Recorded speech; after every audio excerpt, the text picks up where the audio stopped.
In this tutorial, we're going to delve into the exciting world of Python programming. Our topic for today is the str magic method in Python.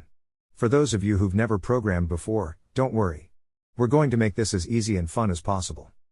Now, before we start coding, let's first understand what the str method is. In Python, the str method is a special method that Python provides for every object. It's used to return a string that represents the object. This is particularly useful when we want to print an object in a human-readable format. Let's see it in action with a simple example.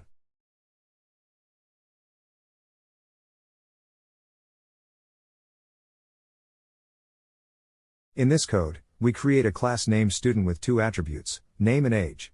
Then we create an instance of student with the name John and age 21, and then we try to print that instance. As you can see, the output isn't really human-readable. It's just telling us that S1 is a student object. This is where the str method can come to our rescue.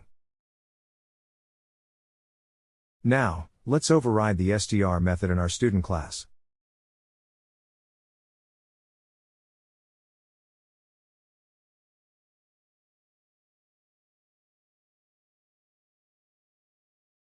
As you can see, we've added the str method to our student class.